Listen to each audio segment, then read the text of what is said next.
শীতের শুরুতেই আমরা বাড়িতে কিন্তু অনেকেই অনেক ধরনের কাজে ব্যস্ত হয়ে পড়ি। হয় সেটা বাড়ি পরিষ্কার করার ক্ষেত্রে, বা একদম পুরো বাড়িটাই কিন্তু ডিপ ক্লিন করে ফেলি, বা দেখা যাচ্ছে শীতের কাপড় চোপড়গুলি গুছিয়ে রাখা বা পরিষ্কার করা। কিন্তু এই কাজের ফাঁকেও কিন্তু আরও একটি কাজ রয়েছে, সেটি হচ্ছে খাওয়া দাওয়া করা।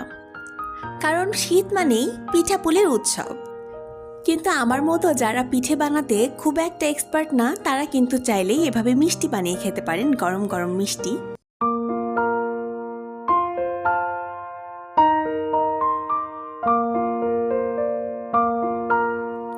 আসসালামু আলাইকুম। লামিস ব্লগে আপনাদের আরও একবার স্বাগতম জানাচ্ছি। ঢাকা থেকে আমি জান্নাতুল্লাহ মিয়া। আশা করছি যে যেখান থেকে বসে আজকে আমার ভিডিওটি দেখছেন তারা সকলেই অনেক বেশি ভালো আছেন এবং সুস্থ আছেন। আলহামদুলিল্লাহ, আমিও ভালো আছি। চলে এসেছি আরও একটি ভিডিও নিয়ে আপনাদের সামনে। তা আজকের ভিডিওটি কিন্তু আমি শুরু করছি একদম সকাল থেকে। আর সকালটা শুরুই হয় কিন্তু আমাদের চা বা কফি দিয়ে। ভেবেছি আজকে একটু কফি খাবো, কারণ এই কয়দিন কিন্তু একেবারে শুধুমাত্র চাই খেয়েছি। আরাম করে কফি বানিয়ে নিচ্ছে, এই জন্য কিন্তু এটা মনে করবেন না যে সবাই কেউই নেই বাসায়, বা আজকে এটি ছুটির দিন।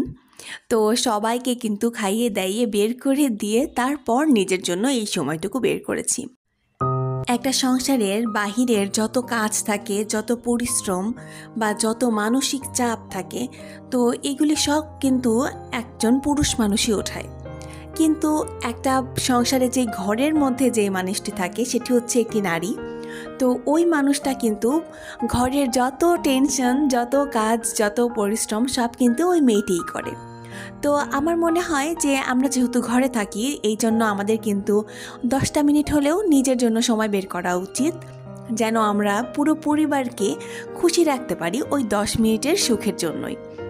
তো আমরা যদি 10টা মিনিট খুব আনন্দে কাটাই, নিজেদের মতো করে কাটাই, তারপর দেখা যাচ্ছে অনেক বেশি রিল্যাক্সে থাকি, তখন কিন্তু আমরা সংসারের বাকি মানুষগুলির দিকে খুব ভালো করে খেয়াল করতে পারবো, আর সংসারের কাজগুলি খুব গুছিয়ে করতে পারবো। খুব বেশি আমাদের মনে হবে না যে আমাদের অনেক মানসিক চাপ যাচ্ছে, বা আমরা এটা পারছি না, ভালো লাগছে না কোনো কিছু। তো নিজের জন্য একটু সময় দিন, এতে করে দেখবেন যে খুবই ভালো একটা ফল পাবেন। তো যাই হোক, ভিডিওর এই পর্যায়ে এসে আমি আমার আপু ভাইয়া এবং আন্টিদের কাছে একটি রিকোয়েস্ট করে নিচ্ছি। আমার ভিডিওটি যদি কোনো একটি অংশ আপনার কাছে ভালো লেগে থাকে তাহলে একটি লাইক দিতে কিন্তু ভুলবেন না। আর যদি খুব বেশি ভালো লেগে যায় তাহলে কিন্তু চাইলেই আমার চ্যানেলটি সাবস্ক্রাইব করে আমার পাশে থাকতে পারেন। আর যারা বা যিনি এই কাজটি অলরেডি করে নিয়েছেন তাদেরকে জানাই অসংখ্য ধন্যবাদ। আমার আগের ভিডিওতেও কিন্তু আমি বলেছি যে আমি যখন রান্না শুরু করি তখন কিন্তু তার আগে আমি সব কিছু গুছিয়ে নিয়ে তারপর রান্নাবান্না শুরু করি। তো এই যে আমি কিন্তু সব কিছু কোটা বাছা করিয়ে সব কিছু ধুয়ে টুয়ে রেখে তারপর রান্নাবান্না শুরু করেছি। আর ডাল রান্না করব, এই জন্য কিন্তু ডালটা আগে থেকে একটু ভিজিয়ে রেখেছিলাম। এতে করে হবে কি যে আমার রান্নাটা কিন্তু খুব দ্রুত হয়ে যাবে। সচরাচর আমি কিন্তু ডাল ধোয়া পানিটা কখনোই ফেলে দেই না। তো ওইটা আমি সবসময় কিন্তু একটু সংরক্ষণ করে পরের দিন গাছে দিয়ে দেই। তো আজকে একদমই মনেই ছিল না, ফেলে দিয়েছি। তো ব্যাপার না, পরে এক সময় আবার দিয়ে দেব। আমরা যারা মেয়েরা আছি যে তারা বাসায় কিন্তু সব কাজ টাজ করি আমরা। তো এক কথায় বলা যায় যে আমরা গৃহিণীরা যারা আছি বাসায়, তো তারা কিন্তু অনেক সময় দেখবেন যে তারা অনেক বেশি ডিপ্রেস হয়ে যায়। আমিও এক সময় ছিলাম, আমারও মনে হতো যে আমার কোনো কিছু ভালো লাগছে না, একই কাজ একই রকমের সব কিছু, কেন এটা প্রতিদিনই কেন করতে হবে। তো এইটা আসলে কেন হয় যে আমরা না ভাবি যে ওই অমুকজন তো আমাদের সাথে ছিল, তো ওই মেয়েটা তো চাকরি করছে, ওই মেয়েটা ব্যবসা করছে, অনলাইনে ব্যবসা করছে, এটা করছে ওটা করছে, কিন্তু আমরা কিন্তু কিছুই করছি না। তো দেখা যাচ্ছে কি যে এই বিষয়গুলিকে কিন্তু অনেক বেশি ভাবায় আসলে। তো তারপর থেকে যখন ভাবলাম যে ঠিক আছে, কিছু একটা করতে হবে, মানে মাথায় এটাই চলে এসেছে যে আসলে বসে থাকা যাবে না, কিছু একটার মধ্যে ঢুকতে হবে, কোনো একটারে যুক্ত থাকতে হবে কোনো একটি কাজে। তো এরপরেই কিন্তু আমি আমার ইউটিউব চ্যানেলটা খুলি। আর এটা কিন্তু আমি এই জন্য খুলিনি যে এটা আমার আর্নিং কোনো একটা কিছু, যে এখান থেকে আমি কিছু আর্ন করব, এমনটা একেবারেই না। আমি শুধুমাত্র আমার শখের বশে এটা খুলেছিলাম, আর যেন আমার সময়টা কেটে যায় খুব ভালো করে। তো এই কারণেই আমার ইউটিউব চ্যানেলটা আসলে খোলা। অনেক মেয়েরা কিন্তু আছে যে তাদের কিন্তু এখনও বিয়ে হয়নি বা তাদের কোনো বাচ্চা কাচ্চা এখন নেই। আর বাচ্চা কাচ্চা থাকলেও কিন্তু তাদের দেখা যাচ্ছে যে পেছনে মানুষ আছে তাদের বাচ্চাকে ধরার মতো, বাচ্চাকে রেখে কাজে যাওয়ার মতো। তো আমাদের কিন্তু সেরকম কোনো সাপোর্ট নেই। দেখা যাচ্ছে যে কে এসে আমাদের বাসায় থাকবে, আমার বাচ্চাকে কে দেখবে। আবার এমনও না বা আমরা কোনো ডে কেয়ারে রেখে আসলাম আমার বাচ্চাকে, এই জিনিসটা তো আমি কখনোই পারবো না আমার মনে হয়। শুধু এই একটি কারণেই কিন্তু আমার অনেক আপুরা অনেক কাজ থেকে পিছিয়ে গিয়েছে। যাদের কিন্তু মেধা আছে, যাদের কিন্তু কাজ করার মতো ক্ষমতা আছে এবং কি তারা সেই কাজে অনেক বেশি অভিজ্ঞ, কিন্তু এই বাচ্চা কাচ্চা কোথায় রেখে যাবে, কি করবে, এই কারণে কিন্তু আমার অনেক আপুরা আছে যারা এখনও কিন্তু কাজের মধ্যে যুক্ত হতে পারছে না। তো সেই ক্ষেত্রে আমার মনে হয় যে আমরা যারা বাসায় আছি তারা কিন্তু এখন অনলাইনে অনেক রকমের কাজ আছে। দেখা যাচ্ছে যে অনেকেই কিন্তু ফ্রিল্যান্সিং করে অনেক টাকা ইনকাম করছে।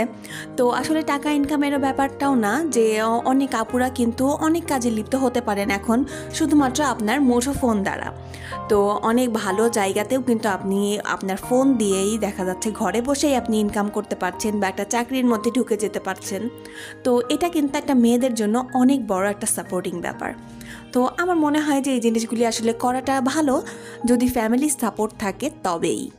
না হলে কিন্তু আসলে এগুলোও কোনোদিনও সম্ভব না। যদি ফ্যামিলি সাপোর্ট না থাকে তাহলে এগুলো কোনো কিছুই সম্ভব না। তো যাই হোক, আজকে অনেক কথা বলে ফেললাম। যদি কোনো একটি কথাও যদি খারাপ লেগে থাকে কারোর, তাহলে প্লিজ সেই বিষয়টি ক্ষমা সুন্দর দৃষ্টিতে দেখবেন। হয়তো বা কারোর ভালো লাগবে, আবার হয়তো বা কারোর খারাপও লেগে যেতে পারে এই কথাগুলি। তো আমি আসলে কারোর খারাপ লাগার জন্য এই কথাগুলি বলিনি। তো আশা করছি আমার আপুরা বুঝতে পারবেন। তো যাই হোক, এত কথার ভিড়ে কিন্তু মিষ্টিটা অলরেডি বানানো শুরু করে দিয়েছি, প্রায় শেষের পথে চলে এসেছে। তো এই যে শীতের সময় গরম গরম মিষ্টি খেতে আমার কিন্তু অসাধারণ লাগে। যদিও বা আমি মিষ্টি লাভার না, আমি কিন্তু একটু টক এবং ঝাল খাওয়ার লাভার, কিন্তু এখন সেরকম একটা ঝালও খেতে পারি না। আজকে কিন্তু এই মিষ্টিটা আমি তৈরি করছি সুজি দিয়ে। আর সুজিটা আমি বানিয়ে তারপর কিন্তু এরকম সুন্দর করে একটু শেপ দিয়ে নিয়েছি। এরপর কিন্তু আমি মিষ্টিগুলিকে একটু ভেজে নিয়েছি তেলে। আর চেষ্টা করবেন যেই কড়াই বা যেই ফ্রাই প্যানটাতে আপনারা সবসময় ভাজাভুজির কাজ করেন, মাছ ভাজেন বা যে কোনো কিছু পেঁয়াজু বেগুনি এগুলি যেগুলি ভাজাভুজির কাজ করেন, যেই কড়াই বা ফ্রাই প্যানে সেইটাতে ভাজবেন, নয়তো কিন্তু এটা একটু নিচে লেগে লেগে যেতে পারে। তো এই কারণে বলছি। এরপর ভাজা মিষ্টিটা একটু ঠান্ডা হয়ে যাওয়ার পর কিন্তু আমি দিয়ে দিয়েছিলাম চিনির শিরার মধ্যে। আর দেখুন কি অসাধারণ হয়েছে। আমি কিন্তু কিছুক্ষণ একদম ফুটন্ত যেই শিরা ছিল ওর মধ্যেই 3-4 মিনিট একটু ফুটিয়ে নিয়েছি। এরপর কিন্তু আমি রেখে দিয়েছিলাম, তারপর বেশ সুন্দর করে ওগুলি ভিজে গিয়েছে। তবে কিছু মিষ্টি কিন্তু আমি এরকম তুলে নিয়েছি আর একটু দেখতে সুন্দর লাগে এই জন্য কিন্তু উপর দিয়ে একটু গুঁড়া দুধ ছিটিয়ে দিয়েছি, আর দেখতে কিন্তু অসাধারণ লাগছে। তেমনি কিন্তু খেতেও অনেক মজা হয়েছিল, আমার আরহামের অনেক বেশি পছন্দ হয়েছিল মাশাল্লাহ। চাইলে এভাবে ট্রাই করতে পারেন, শীতের মধ্যে এই খাবারটি কিন্তু অসাধারণ লাগে খেতে। আজ ভিডিওটি এই পর্যন্তই, দেখা হয়ে যাবে পরের ভিডিওতে ইনশাল্লাহ। আজ বিদায় নিচ্ছি, সবাইকে খোদা হাফেজ।